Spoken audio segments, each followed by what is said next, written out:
Hey, what's up, guys? Welcome back to another episode of our podcast. My name is Jordan. This is Jeremy, and this is the Splash Pad. All right, so today we're gonna talk about tech suits and equipment.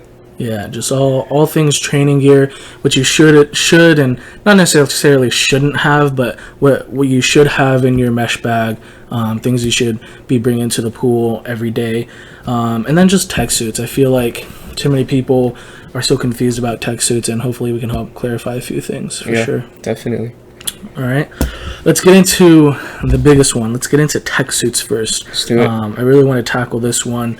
Again, just a lot of people are unsure about, what suit to buy, compression, or, brands. Maybe they're just obsessed with the brand. They're like, oh, Speedo, like I gotta buy everything Speedo, blah, blah, blah. Or maybe their club is sponsored by, somebody and they can only buy from a certain brand. So what suits should you buy? What suits shouldn't you buy? If there's more compression in the suit, that's better for sprinters. And the reason being is that as a sprinter, you want to be tighter for your race, right? If you're not tight enough, as you're racing, you're too loose. You're not going to be able to turn and burn fast enough, right? And then halfway through your race, maybe for 50, maybe by the end of your race for 50, but halfway through 100, you're going to be tight, and then you're going to be able to turn and burn it and really kick it on. So if you're not tight enough, you're not going to be that good at sprinting, and so not that good at sprinting, but you're just not going to be able to turn and burn as well as you should be. And so suits with more compression, and guys and girls, it's gonna be better for you, keeping everything tight, keeping your muscles engaged in that race. So girls, if you have more compression on your front half, like that's really good for you. Guys, if you have more compression all around the legs, that's really good for you too. And there's tons of suits that are like that. The Mizuno GX Sonics, I forget which one. They have two different ones. One of them has really good compression. One of them's a little bit lighter. The Arena FX, that new suit that they just came out with, that one has really great compression. They have a double band strap in the back on the quads. We'll kind of talk about why that's important as well. And then for the Speedo Pure, I think it's Intent. The Pure Intent has more compression as well.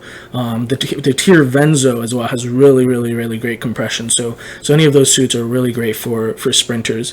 Suits with less compression are better for distance swimmers, right? You don't want to be super tight in your races. You want to be loose so that you can swim the longer distances for a longer period of time. So suits like the Arena Air, the Arena Glide, those suits are really good. The other Mizuno suit, I forget what the name is. I think it's like the Multi-Racer in the sprint, but the Multi-Racer is a little bit lighter, good for those longer distances, good for multiple strokes.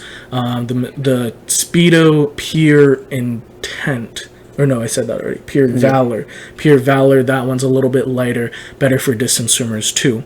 High-waisted suits are better for sprinters, right? Sprinters, again, that high-waisted will keep your core tight, keep your core engaged. You don't need a lot of core movement in sprinting. We know sprinting is very shoulder-driven, so you're okay there. Low-waisted is better for distance swimmers, right? You want more movement in your torso, so having a low-waisted suit is better for distance swimmers. Now, for girls, an open back suit is better for distance swimmers because it gives you more range in your back and in your shoulders for swimming those long distances. Now, closed backs are better for sprinters because it gives you still great movement and mobility in your shoulders, but again, we don't need a lot of core movement. Sprinting is very shoulder driven. Now, again, there's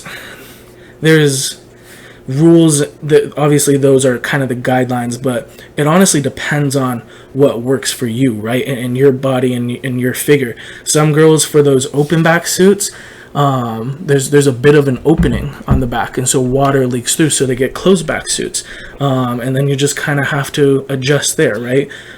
Some guys are more comfortable with a high-waisted suit, so you just kind of have to adjust, and really you gotta try on your suits. You can't just go to Swim Outlet and just say, oh, this is the most expensive suit, I love this brand and I'm just gonna purchase it. No, you gotta go to a store, you gotta go in, you gotta try on the suits, and it's whatever's comfortable for you. You have to understand that these suits are made and designed by professional athletes. These athletes lift every single day, right? They're built, right? And so especially with the Laser X suit, there's, with that cross taping, it leaves an opening in the back area, right? And so if you aren't lifting and you don't have good glutes that can fill up that suit, then it's going to leave that pocket for air to come in and for less friction and drag resistance, and so it's just going to add more. So you got to try on your suits. You got to try on what's comfortable for you, and the sizes, they're not going to be the same for every suit. Even within each brand, the sizes aren't going to be the same, right? We can't make all suits the same, and even if they're made by machines, like sometimes there's just a bit of a difference between things. So you just got to try on your suit, and that's the best advice I can give any swimmer is just try on different brands, different suits, if it's comfortable, then use it, then wear it, right? It doesn't really matter what the brand is. It doesn't really matter about kind of what I said. You kind of want to follow those guidelines, but at the end of the day, it doesn't really matter. If it's comfortable for you, then that's what you should wear, because you want to feel confident in what you're wearing. You want to feel comfortable in what you're wearing for that meet, for that race. And if you're not, then I mean, we all know this, right? Like first day of school, and you got your first day of school outfit. You want to be confident. You want to go into school, feeling confident with yourself. You want to go into a race feeling confident. If you're confident, you're going to swim better, right? If you're less confident, now you're thinking about that. And now you're no longer thinking about your race. So more confidence, more comfort, it's just ultimately going to be better for you. And then the next thing, touched on it a little bit with the taping. Taping is super important because the biggest thing tech suits do is add that lift, right? And you're more buoyant in a tech suit.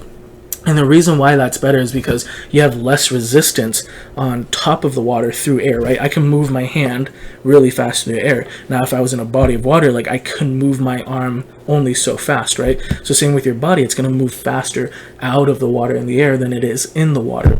And so having that lift and that buoyancy is going to help a lot. And so on your back, on your hamstrings, if you have more taping there, it's going to lift your legs up, keep your hips higher, and you're going to be more buoyant in the water, right? And so the new Adizeros, the Adizero 2020, has double taping in the back. The new Arena FX has more double taping in the back just to give you that extra lift. The Tier Venzos have more compression in the front, and that's good for backstrokers, right? Because when you're on your back, you want to get your quads up. And so having that lift on your quads and getting your hips up for backstroke, that's important as well. And so just be aware about that stuff when you're buying suits. If it has less taping and compression in the back, probably not good if it has more taping and compression in the back, probably not good for backstrokers. If it has more compression and taping in the front, probably not good for free, fly, and breaststroke, so all the other strokes, and even breaststroke too. I mean, I think that's something, and kind of off topic here, but I think that's something that's very underrated in breaststroke, is that we don't really think about getting our hips up after that kick. We just kind of kick and just leave it there. You got to kick, drive those hips up, kick, drive those hips up, and so getting your hips up even in breaststroke is so important. Watch the best breaststrokers in the world. Once they go down and finish that kick, their hips, you can see their butt rise out of the water, and that's so important for all three strokes except for backstroke. But I mean, it's important in backstroke too, but just getting your quads up as well.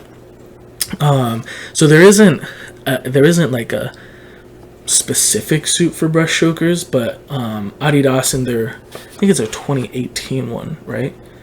Yeah, the 20, the whichever one, the blue and like pink one was. They used to have a suit on the inside of the legs. You're right, sorry. The taping on the inside of the legs, and they called it the breaststroker suit. And so what that taping does was help close your legs faster, right? Just like that taping helps drive your legs up when they're on your hamstrings. That taping on the inside is going to help drive those legs closer in. And I was really disappointed that with their new one, their Adizero 2020, that they didn't come out with a breaststroker suit. I thought that was great and revolutionary. I don't think it was talked about enough. It's very, very, very underrated. But honestly, Adidas is really coming into its own as like a really big swimming brand. Right. And it's very underrated suit. And then also like the kind of suits that you shouldn't buy are those like entry level suits, right? Those ones that are like that cost like $100 or $150, where it's like, okay, I can't afford to buy a $400 tech suit, so let me buy this like entry level tech suit that's like $100. It's just a waste of money. Like if you have the money and you can, if you have 18 tech suits and you want to buy this entry level one because you don't want to ruin all your tech suits, then like sure, why not, right? But if you don't have the money, just keep saving up for a tech suit. Like just keep saving up money and like really go out and splurge on a really good tech suit. You don't want to waste your money on those entry level ones, especially if you're already like limited on money and you just can't afford a tech suit. Then just don't. It's like those commercials, those State Farm commercials where it's like you don't want good, like, you know what I mean? Like you don't just want like okay, like you want the best thing. So save your money and then go buy an actual tech suit rather than just buying those entry level ones and settling for it. You can for training suits, they are hydrophobic. They bead water just like tech suits do too.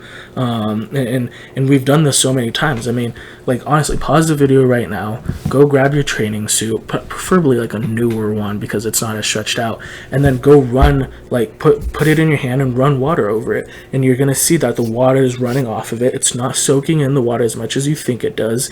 And even if you hold the water and just let it sit there, move it around, and then it still comes off. So training suits bead water just like tech suits do too. Tech suits just last longer, right? And so training suits bead water as well. So just save your money. Buy maybe just like a newer training suit that costs, what, for guys a Speedo's like $30. For girls a new training suit's a little more expensive, maybe 60, 80.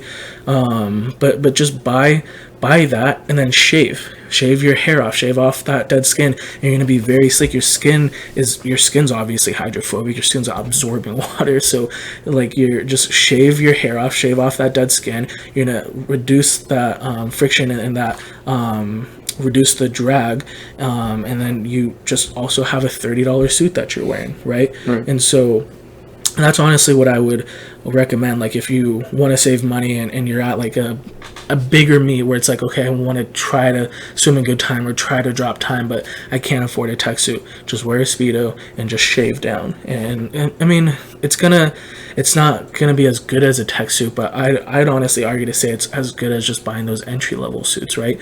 The other thing is if you have an old tech suit and you know you're gonna buy one later for the big meet, for nationals, for whatever, and you have an older suit that you've worn 10-ish times, then just wear that, right? Like it doesn't, your tech suits stretch out and they lose kind of the hydrophobic material, but it still has a taping in there. It's still going to keep you buoyant. It's still going to keep you on top of the water, and so it's still going to be a good suit to wear for maybe a smaller invite, to drop a little bit of time, and again to feel confident in your race, right? If you're getting up there and you feel confident, you have a tech suit on, it's tight, and you just feel good, then yeah, you're gonna swim a little bit better, right? But those entry-level suits, they don't have taping in them, and the hydrophobic material, I'd honestly say, is just the same as a training suit is. Again, a training suits bead water, and those entry-level suits bead just as much water as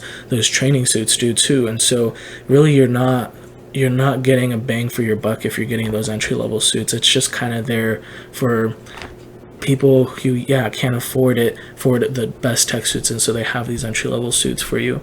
And I'm not talking about like the secondary tech suits, right? Like Speedo has their Racer Pros or their X's, their Laser X's now. Now they have the Pure Intent and the Pure Valor. Those Laser X's are still phenomenal suits. They're obviously going to be cheaper than the Pure Intent and the Pure Valor.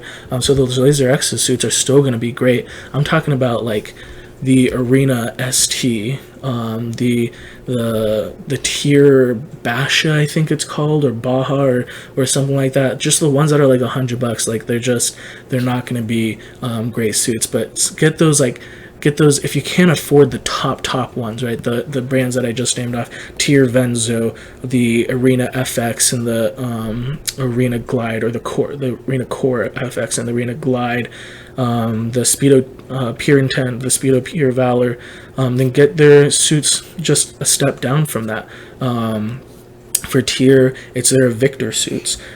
For Arena, it's their, I forget, the Air, and forget the other one. But the Air is a really good suit. And then for Speedo, it's their Laser X's, right? And even Adidas still has their blue and pink suits. I forget what I think it's a 2018 one. And then Mizuno still has their Multi Racer and their Sprint one. And then they came out with the Sonic 10s or X5s. Oh, man, I kind of forget. But just look it up. Just like look up the top ones, and then the ones just a step down from it. Those are still good. It's just those entry level ones that or for girls are the ones that go down to their thighs and knee skins. Like they're still entry level. Even if it's a knee skin, it's still entry level, and it's really not going to provide much better for you, right? Like I said, your legs are hydrophobic. They're not absorbing water. So don't be scammed. I don't want to say scam because I don't know, but like, don't waste your money on those when you can buy perfectly good new training suit that's still tight and still beads water, and you're still going to feel confident in it, and you're still saving money. And just shave down a little bit, and then you'll be fine, and it'll pretty much be the same thing, and then for tech suits, just caring for them and making sure that the longevity of them is really good. Is don't buy, and I know everybody says you want to get a super tight suit, but if your suit is too tight and you're putting it on and you're like really like stretching it to like put it on, then you're ruining the material of that suit, right? So too often people are like, I'm probably a size 30 for a training suit. Like, people would buy a 26 or a 24. That's way too small. Even if you can get it on, you're stretching that suit out way too much, and you're ruining that material. So make sure, yes, you're getting a smaller suit because you want it tight, but not to the point where you're like really stretching the material and pulling at it to get it up. It should take you a while to get the suit on, but you should never like be pulling your suit to like get it on. You know what I mean? It's just inch by inch, slowly pulling it up and making sure that you're getting it on without ruining the material.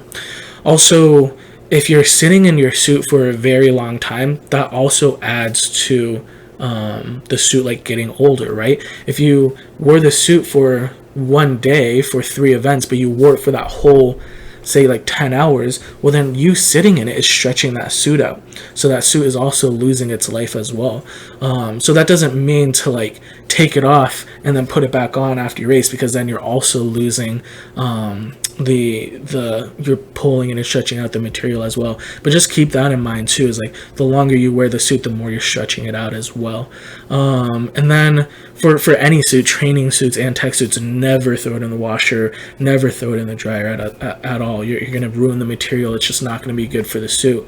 However, you should wash the suit. You should clean the chlorine off of it. So just go in the shower while you're showering and just rinse the suit off while you're in there. Just clean that chlorine off. Don't use soap or anything else, but just wash it off with water.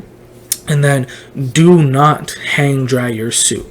Okay, I want to emphasize that. Do not hang dry your suit, and really any suit, tech suit, training suit, it's all the same. Don't hang dry it, because when you hang dry it, say it's hang drying like this, that gravity is going to pull the suit down as it's hang drying, and it's going to stretch it out even more, right? And so when you're drying a suit, I would put it in a towel and try to get out as much water as you can. Really pat it down and pull out as much water as you can. And then lay your towel flat on the ground and then put your tech suit on top of that. And then the water will drain out into the towel and dry off. But don't put it in a dryer. Don't try to squeeze it and rinse it out. Don't hang dry it. You can hang dry a towel for all I care, but like tech suits, training suits, it's just going to stretch it out. You want to make sure you are keeping the longevity of that suit as much as possible. The other thing is keep the original boxing it came in.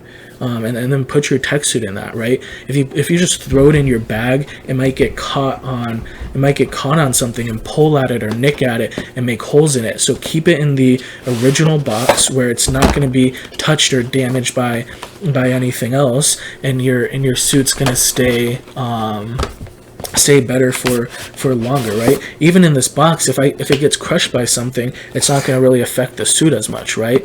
But I don't know what people are putting in their bags, but if it just gets caught, say, on a snorkel and it pulls and nicks at the material, then it can create holes, and the material just gets, a little bit worse. So that's what I would say for caring for your tech suit, and then just a rough guideline on what to follow when you're purchasing tech suits, and don't be afraid to try out other brands. Like Mizuno is a great brand.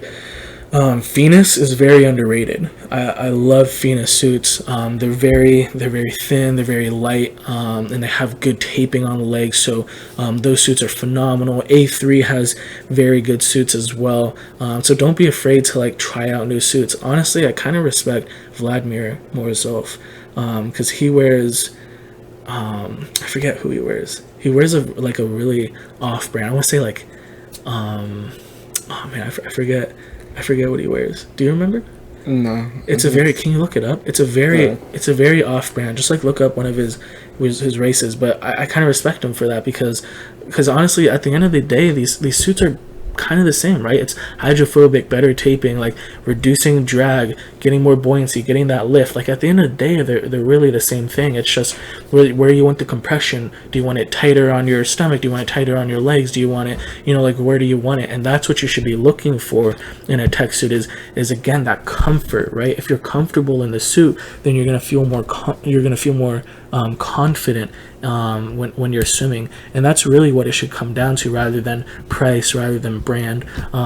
Obviously, we kind of have our biases on the brands that we like to wear and swim in, but at the end of the day, it should come down to comfort, and where the compression is, and what's going to be best for you in the events that you're swimming in, right? If you're swimming in multiple different events, there might be a different suit that you want to wear. If you're swimming the 100 and then the 500, or the 100 breaststroke and then the 400 IM. For the 400 IM, you might want to wear a lighter suit that has less compression. For the 100 breaststroke, you might want to wear a suit that has more compression, because it's a shorter race. It's more of a sprint race. But then we also looked at Vladimir wears Madwave, which is a brand that I haven't heard of before he wore it. And so, at the end of the day, like I said, it should just come down to comfort, the confidence, and where the compression is for your suit. Yeah. You got anything you want to add? Yeah, so for me, I'm not a really big tech suit guy. I don't do a lot of research on tech suits and stuff. I've actually only worn one tech suit my whole life, which is the LZR Racer X by Speedo. Wow. So I've had this Fastskin for about 3 years. I've worn it about 10 times, I want to say, and it still works like a charm. I've worn it for a whole day, every single time, and every time I put it on, I still feel confident, still feel comfortable. It's still a little hydrophobic, and I just love that Fastskin for sure. But yeah, I just don't do a lot of research on other tech suits. But what I will say is that just comfortability is the best thing for tech suits, in my opinion. Just comfortability, always the best thing. Just feeling confident. Yeah, I've bought the Speedo Racer Pros. I've bought 3 of them because I was just comfortable in that. You know what I mean? And so, if you're comfortable in it, then yeah, keep buying multiple of them, and just keep wearing them, right? And then as new suits come out, just try them on. You gotta go and try them on. I can't emphasize that enough. You have to try on these suits to really know what fits well, what you like, and where the compression is. And so, don't get tied down by one brand and one suit. Really go and try out multiple different ones, and find what's comfortable for you.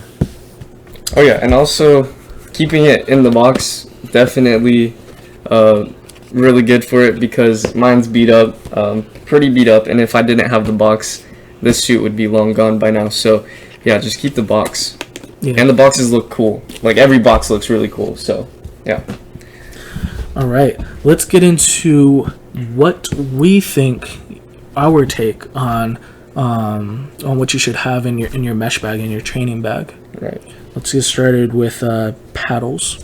All right. So for me, being a swim instructor for younger kids, I see them try to use paddles, and most equipment is supposed to help you with your stroke. Well, actually, all equipment helps you with your stroke. But I see these younger kids using fins, paddles, and all sorts of equipment, and it just kind of ruins your stroke. And if you use it incorrectly, it ruins your stroke, and it ruins like how your progress, I guess, and Like your technique and your form. technique, and it also can wear and tear on your muscles and stuff like that. But for paddles, so the paddles used to help catch, get that high elbow, and just catch as much water, and I just see kids kind of just trying to go at it as hard as possible, and that's just gonna ruin your stroke, and that's just gonna wear and tear on your muscles, and that's not how you want to do it. So basically, just use that paddle, high elbow, catch as much water, and use that to help your stroke, not to ruin your stroke. Yeah, when especially as a younger swimmer, try to find smaller paddles, right? That still get you a good pull, but don't use those bigger ones that hold way too much water, and you're just going to put strain on your shoulders. You don't want to have shoulder injuries at a younger age, so just be careful with the type of paddles you're purchasing. But probably throughout the rest of this, we're gonna reference Phoenix a lot, and we love Phoenix training gear. But of course, there's others out there that we love to talk about as well. But like Jordan said, sometimes people ruin their form and their technique with different paddles, and so what Phoenix has is, they call these the fulcrum paddles, the forearm fulcrum paddles. And so what you do is you stick it through here, and then you put your fingers underneath there, right? And so if you aren't catching the water and you're bending at your wrist, you lose you lose the fulcrum,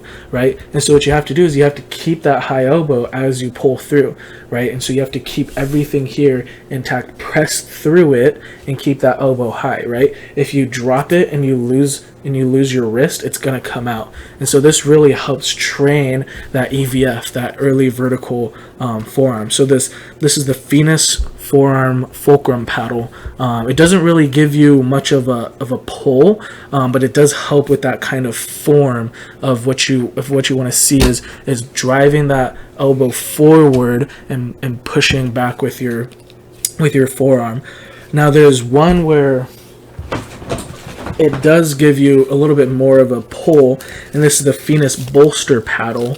And you stick your fingers through here, and you strap this part onto your hand here, and this gives you more of an actual pull while working on that EVF, that early vertical forearm, again, because it keeps your wrist in touch with your forearm through that strap, and so you have to drive that elbow forward, and it does give you more of a pull as you work through that.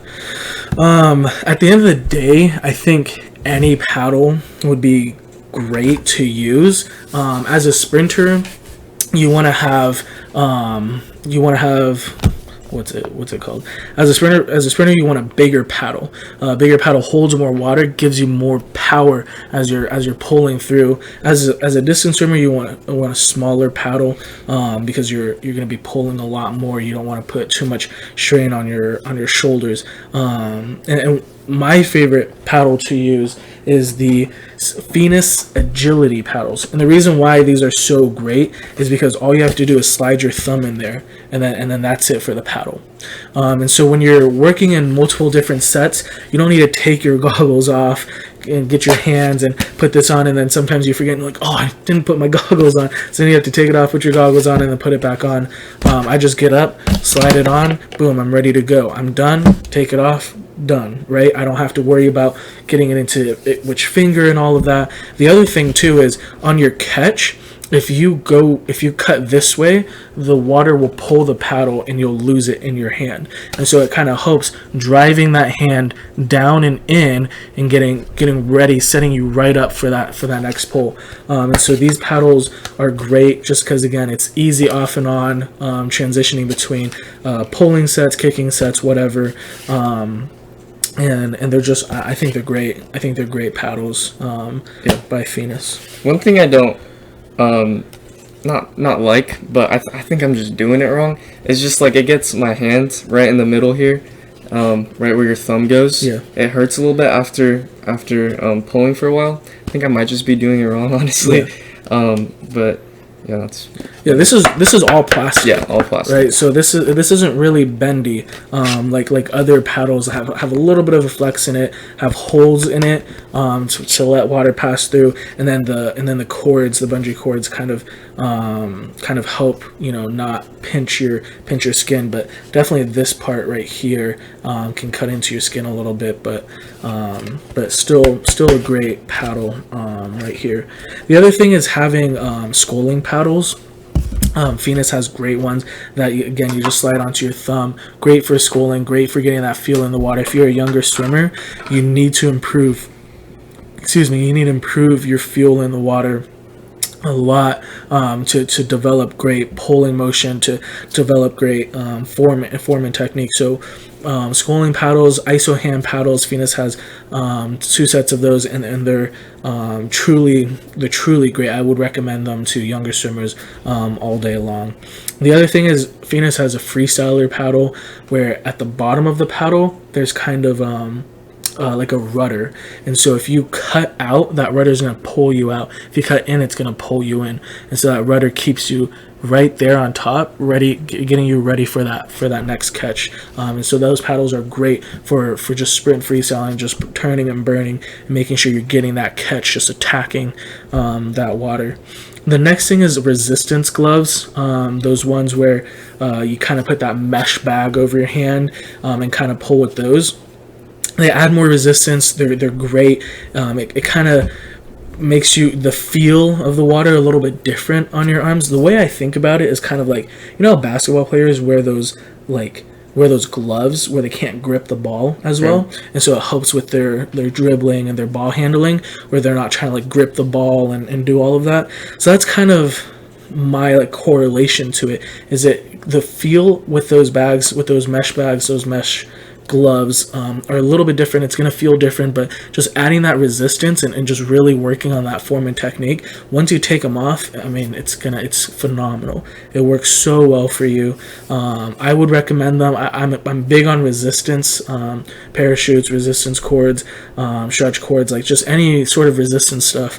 I'm huge on those. So those gloves, those mesh gloves are fantastic to use. Yeah. Awesome. What's next? What do we got? I'll flip the page here. Caps. Let's get into it. Yeah, so different caps are latex caps, silicone caps, dome caps, all really good. I've used all of them. I honestly don't have a big preference about what caps to use. I do like silicone caps the most, but honestly, any cap works for me personally.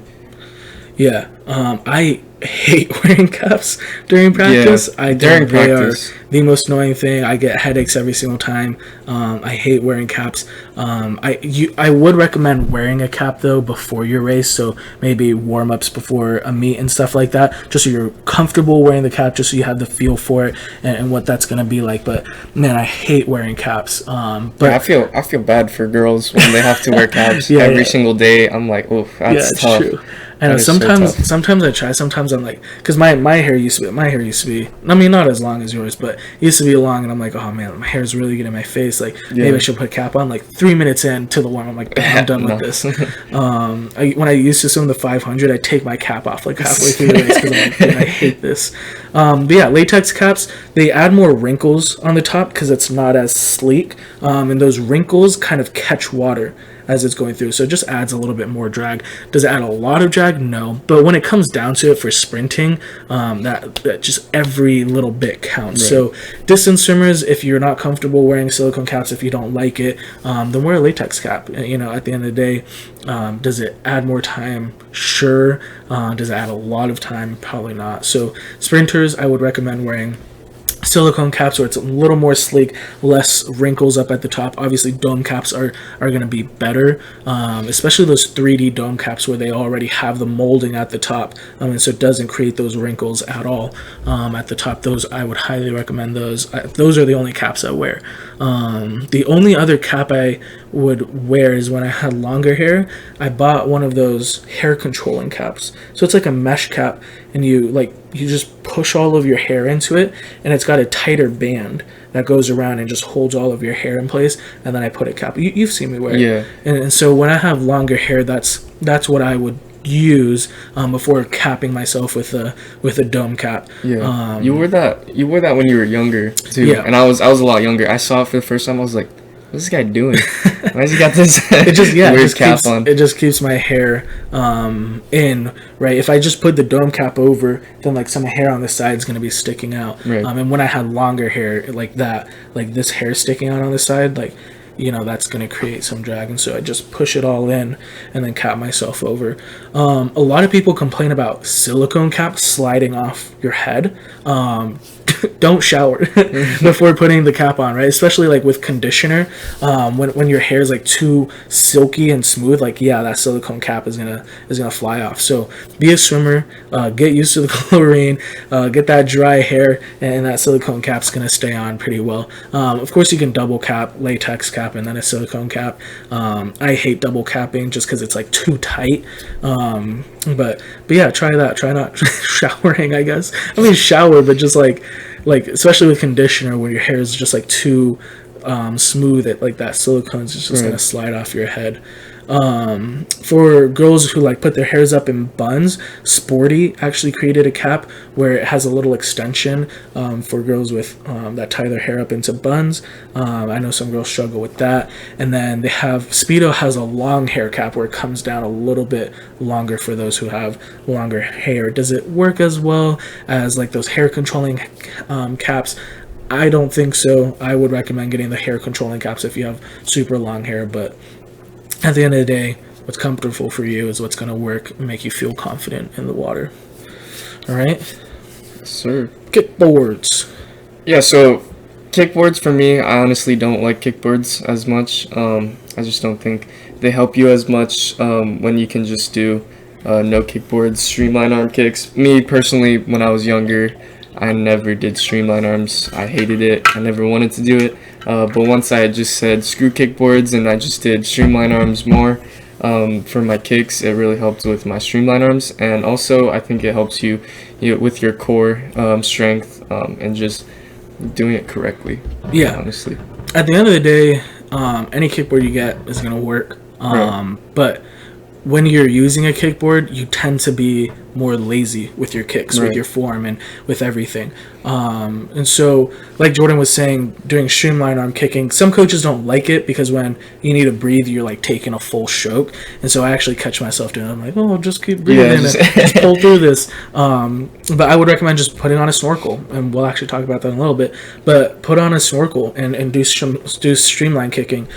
Phoenix actually has this streamline board where, let me see your kickboard, where it's about a third size of this kickboard, right? So about right there, and there's a strap right here. And so what you do is you slide your hand into it, and you slide your hand on top, and it puts you in a perfect streamline kick. So while you're kicking, you're in a perfect streamline there, and then you can still. You know, I see some people when they're kicking, they use the kickboard to help them turn, and you can still do that with the Phoenix one. or you're here, just slide one hand out, the kickboard's on this hand, you just go into that streamline, push off, slide your hand back in, and then you're back into that streamline position while you're kicking. What's also great about that is, like I said, it's a third size of this, right? And so when I'm on this and I'm like putting pressure on, this is going to keep me buoyant, right? But if I have that kickboard where it's a smaller and I put any pressure down, then I start to sink, right? Because it's a lighter kickboard.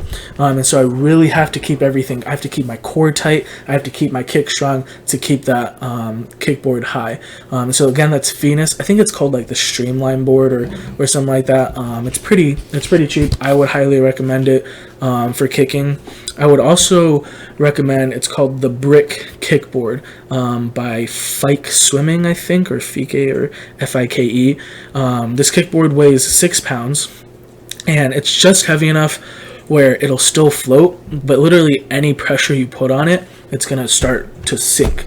And so while you're kicking, if you are putting pressure on that kickboard and you're being too lazy with your kicking, then it's going to start to sink. So again, you got to keep your core engaged, you got to build a stronger kick, and overall, you're just going to build a better body position with your kicking, right? Because what's bad about kicking with a kickboard is that your body's up, which means your kick is down. So your body position isn't as good when you're kicking. That's why, like, when you're doing training lessons with little kids, you have them hold the side and hold the board out so they're in a better streamline. As we get older, we kind of understand a streamline and like we understand that. So kind of using a kickboard doesn't really defeat the purpose because we know that. But if you're like getting into swimming, use the Brick. You're gonna feel like a whole lot better workout with your kicking, with your core, with your legs, or even that Venus Streamline kickboard. Again, any kickboard really works, but these are the ones we would recommend. Are they more expensive? Sure. But are they going to improve your swimming? Absolutely. So it's just up to you. If you have the money, then I would say, spend it on that stuff that's going to help with your swimming. If you don't, again, any kickboard works. So, and then the other thing is, along with kickboards, I mean, this isn't a kickboard, but the swim socks, right? Just like the swim gloves with that mesh bag for pulling, there's the mesh socks as well. And so it's just the same thing. It kind of changes your feel in the water. It makes you kick harder. And so again, I'd recommend using those when on a kickboard, improving your kick strength and just how fast and efficient you're kicking as well. So again, if you have the money, I'd highly recommend it. If you don't, again, it's not going to hurt you if you don't have it. Especially if you have lane buddies who have one and you just share it, then you're all good. All right. Next one is fins. For fins, I would recommend getting the short blader fins. They're better for sprinters. They're just better for like all around swimming. The long ones, they tend to use more effort and your kick becomes too big, which ruins the efficiency of your kick. So the short blade fins are great to keep that kick short. Still gives you nice, good propulsion. Great for underwater kicking when you're doing like under over sets or any sets where you're doing UDK or which is underwater kicking or butterfly kicking. So it's great for that. Backstroke, freestyle, obviously not breaststroke, but I would recommend you guessed it, Venus. These are the Venus Edge fins, and it's all silicone, so it's very stretchy, right? With other fins, they don't have as much give, right? And so when your foot's trying to move and it's not the fin's not giving you enough give, then you start to cramp more, right?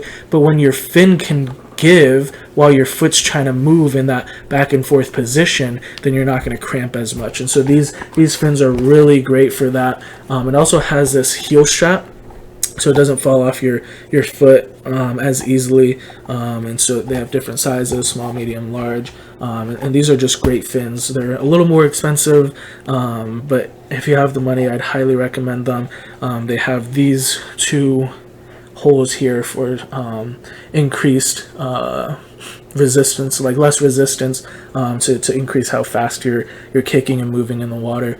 Venus also has great other fins as well with short blades and sprinter fins and stuff like that. But again, at the end of the day, any fins are going to work. Try them on. I would always highly recommend for any of these stuff, caps, paddles, fins, like try them on. Whatever's comfortable with you is what's gonna work for you at the end of the day. All right. Yeah. So again, for me being a swim instructor, I always just see kids like, oh, well, I would say, oh, we're gonna do fins today, and they'll just be like thinking, oh, I'm gonna go faster now. That's it. Fins just help you go faster. They do help you go faster, but that's not always the case. They just start kicking randomly, and it's just terrible, and it hurts their foot, and then afterwards they complain. But yeah, just make sure you're just kicking correctly with your fins. Don't try to kick all weird. Try to make yourself go as fast as possible, because that's just gonna ruin your kicks and ruin your stroke. Just make sure you're using fins to how it's supposed to be, and yeah. Yeah, that's true. Like too often I have people put on fins and their kick just like becomes this, right? And the kick is out of the water, so they're just kicking and then it just slaps the top of the water, and they're not using the fin, and so they're not going faster at all. So utilize the fin. It's there to help give you that speed and that feel of how you want your kick to be, whether it's a dolphin kick or just a flutter kick. And too often, and when you're wearing fins, you need to focus on kicking both ways. And that's what's great about the longer blade fins, is you can feel both ways of the kick, right? When we're just using our foot, too many people just focus on that down kick, and they don't focus on the feeling of under your foot driving that up kick. And so when you have fins, work on both ways of your kick, right? So when you're driving that foot down and then drive that foot back up, you have this longer blade to help give you that feel to drive that kick back up and then back down, right? So you kind of have to think of like a monofin. If you were a mermaid, you kick both ways, right? Think of a fish. It doesn't just kick to one side, otherwise it would just go in circles, right? And so fishes kick both ways, and that's what we need to think about when we're kicking with fins on or without fins too. That's why we have the Ryan Lochte rule, is because if you're doing butterfly kicks on your back, then you're focusing on both ways of the kick a little bit better, right? The up kick that we emphasize more, but then now you have to emphasize that down kick because you're on your back. That's why backstrokers have better underwater kicks. That's why like some programs are moving their swimmers to do their underwater kicks on their side, is because you gotta focus on both ways of the kick. They both have to be strong. So definitely, yeah, that was a good point. Utilize those fins and really kick both ways and really get that feel down. That was good. Next up, we got pull buoys. I think just any pull buoy works. Honestly, it does the same thing. Every pull buoy. Just stick that in between your legs, and brings your hips up, and you just can't kick. But I know we have a different type of pull buoy. Yeah, so like Jordan was saying, like you utilize the pull buoy to help get that lift, right? That's what tech suits do, is get that buoyancy and get that lift, and that's what pull buoys are going to help do. When you're doing pull sets without kicking, it's going to keep those hips up, keep you buoyant, so you're not just dragging your legs across. And so the pull buoys that you put between your thighs, those are great. Those help keep you up, but you can still kick your feet with those pull buoys. Yeah, I did it all the time. And so what we have is, this is called the Phoenix Axis Pull Buoy. And it's got two little holes here. And you kind of just, these open up, and you put your ankles right in there. And it keeps your feet locked in there, your ankles locked in there, and then it drives your feet up, which also gets your hips up there too. And so these keep you from kicking. These keep you from utilizing your feet a little bit while you're just pulling. And so these are great. You can also just use it as a regular pull buoy and then put it between your thighs as well. It also acts kind of as a kickboard too. So if you're going in between kick sets, pull sets real quickly, and you can't just grab everything at once, then just use this. Lock your wrists in there, and then this is a great kickboard, and it puts you in a nice streamline as well. So I use this all the time. I give this to some of my athletes to use, putting it around their ankles. They feel it right away. Their hips just driving up. Regular pull buoy, and then acts as a kickboard as well. So these are great. These are I think like $22 or something like that. And it's like all padded, and so it's not going to hurt your ankles or anything like that. So these are great. I would highly recommend these. If you are going to use just like a regular pool buoy, then get ankle straps so your ankles aren't moving as much and you're not trying to kick. Really try to isolate your legs so that you're just focusing on that pull. But I would recommend these for pool buoys. But again, like Jordan said, at the end of the day, like what's comfortable for you is going to work, and really any pool buoy works. So if you don't have the money, anything's going to work. If you can spend the extra money, I would recommend the Phoenix Axis pool buoy. All right, next up we got Goggles. Or my mom, how she pronounced it, gargles. Gargles. Yeah, goggles. There's different types of goggles, like training goggles, racing goggles. I like, for me, training goggles, I like the speed sockets, Speedo speed sockets. Oh, yeah. Those are just the go-to. Those are like the most reliable to me. And they're durable. I actually just broke one the other day, actually. What are you talking about, Vanquishers? Or the speed sockets? I'm pretty sure I have speed sockets. Okay. Right? I don't know. I'm pretty sure I got the speed. You're talking about like just the $20 ones, just the regular ones, right? Yeah. Those are Vanquishers. Hey, we're gonna cut this part out. Hey, let's just start that part over. I meant the Vanquishers. I'm sorry. Yeah, the Speedo Vanquishers. Those are just my go-to for training goggles. Mm-hmm. Those are just nice, durable ones for training. For racing, I like the Cobras, the Tier Cobras. Those are my favorite right here. Mostly because they got this band right here for stabilizers, and they got a sleek kind of profile, and also extra vision. So I really like the Cobras.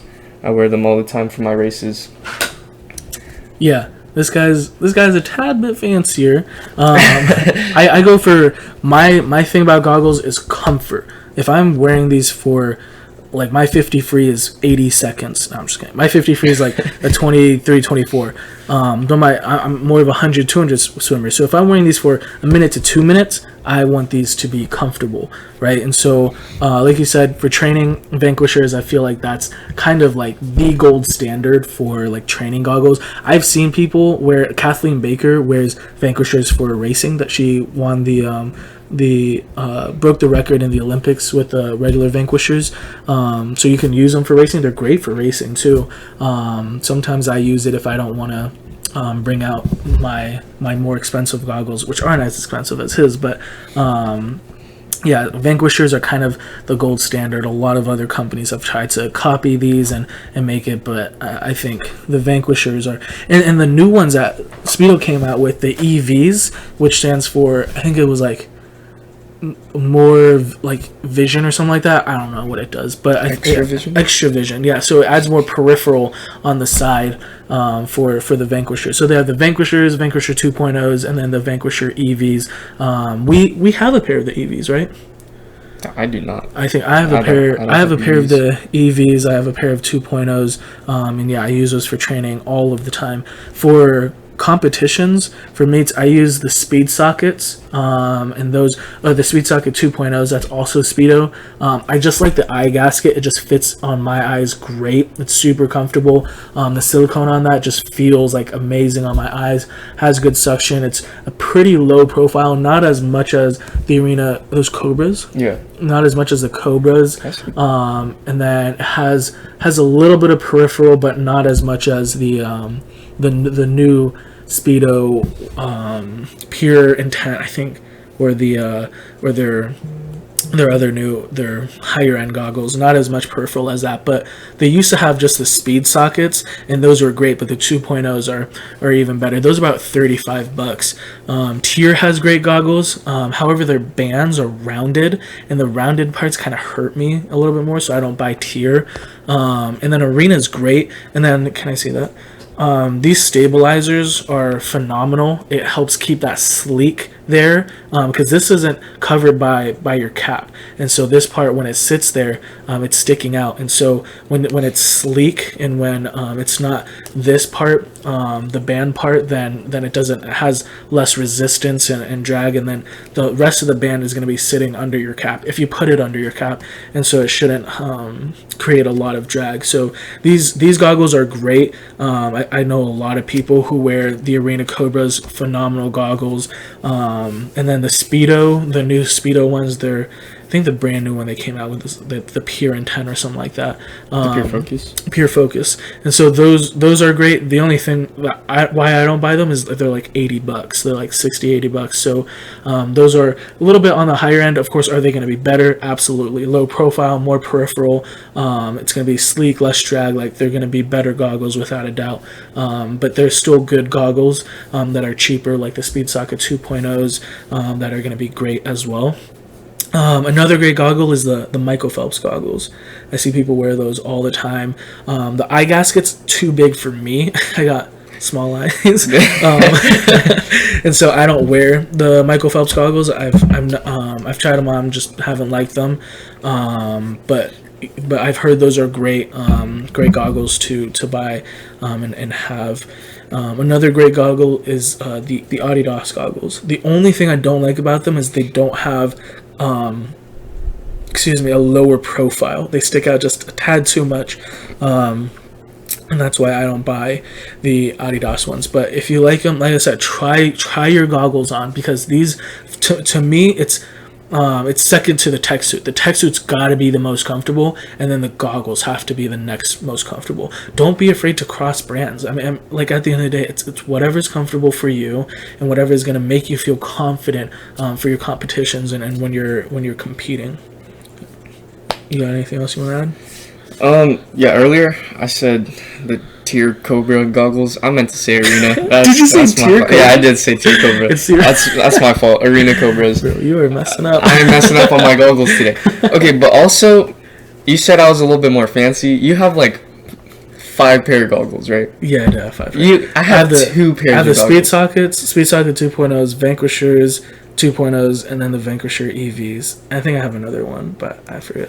Yeah, so you got like 4 or 5 pairs of goggles. That's gonna add up to my 2 pairs of goggles. Okay, that's fair. So the Arena Cobras, I actually got them off Amazon from a gift card. Okay, so you're right. And then the goggle case. Yeah, also goggle case, got a Speedo goggle case. We would highly recommend getting goggle cases, or just a bag for your goggles. We have the Speedo bags, the Teamster bags, and they always come with those that dry bag, and so that's where I keep all my goggles and my caps so they don't get scratched up. Like your Arenas, you just throw them in your bag and they have scratches all over it, but now you have a case for it, and it keeps it from getting scratched. Especially those mirrored goggles, you don't want those to get scratched. That's why you have mirrored goggles. So I'd highly recommend getting goggle cases or just an extra bag for it. Ziploc bag could work, but again, that could be punctured by holes and stuff. So try to get something a little more sturdy, something that's gonna be a little bit better for your goggles. Obviously, goggle cases are made for your goggles, so those would be the best option for it. And then anti-fog is another great option as goggles start to lose their fog. Spraying it with anti-fog is great. Spray it, let it sit, and then wipe it out. Don't let it sit in there and then put it on your eyes. It's horrible for you. And then if you can't afford anti-fog, which they're like $3-4, so if you have it, it's gonna work for a little bit. Is it going to work for like another week after you spray it? Probably not, but as you keep spraying it, it's going to work for your next race or for that racing day. So I'd recommend using it if you have the money to do it. But if you don't, contact solution is another great option to use for kind of anti-fog-ish. It's the same deal. You just kind of pour the solution in there, let it sit, and then just wipe it out. And so those are kind of our options for anti-fog. Yeah. One last thing. Me personally, I don't like see-through goggles, like the clear goggles. Yeah. I know like it helps when you're swimming in the dark. But honest, I don't want to see your eyes when you swim. That's just weird to me. I think because when I like growing up, I only saw the mirrored ones Yeah, or yeah. the darker ones. Because we're from Arizona, and so like all of our pools are outdoors, and so everybody here has mirrored goggles because of the sun. Yeah. Those clear goggles, man. I'm not looking at you. I ain't about it. All right, the next thing is snorkels. Again, for most other equipment, any snorkel is going to work. What we would recommend, or what I would recommend, are the Phoenix snorkels. And the only reason why I would recommend it is because they have a dry tip, just an extra accessory that you can buy and attach to your snorkel. And what this does is when you're swimming and you do those flip turns, usually your snorkel fills up with water, and then as you come up, you have to and you have to spit out all the water to clear your snorkel. But what this dry tip does is, as soon as it submerges, this ball rises to the top and shuts that valve from water coming into your snorkel. And then as you surface, then the ball drops back down, and then you can breathe normally. And so you don't have water coming into your goggles. So that's why I would recommend the Phoenix snorkels, is just because of that extra accessory, the dry top. I haven't seen it with other snorkels. I know they've tried to figure out ways to not have that. I think the Michael Phelps goggles or snorkels have that. I'm not sure, but I would recommend that. Snorkel also has some of the best Phoenix also has some of the best snorkels on the market. So I would recommend Phoenix snorkels too. And then the last thing is nose clips. This is just an extra accessory for those who are backstrokers. There's a whole article on SwimSam that you can look up from Gary Hall Sr. He works with the race club out in California. They have a location in Florida, and he writes a bunch of articles about the science behind swimming for SwimSwam and stuff like that. But he wrote an article about nose clips, and if you go to the pool and sit on a kickboard or two, and just breathe out. And as you breathe out, you'll feel yourself sinking, and then breathe in, and you'll feel yourself float back up to the top. And so it's the same thing with backstroke. When you're underwater and you're doing those kicks and you're blowing air out through your nose, you're going to become heavier in the water, and so you're going to sink, and you actually have to use your kicks harder to get back up, right? And so if you have a nose clip, then you can go down and just use your kicks to just drive forward and then pop up, right? Rather than without a nose clip, then you're sinking, and then you have to use your kicks and go up, right? But on this, with a nose clip, then you're just steady there and then drive up for that breakout.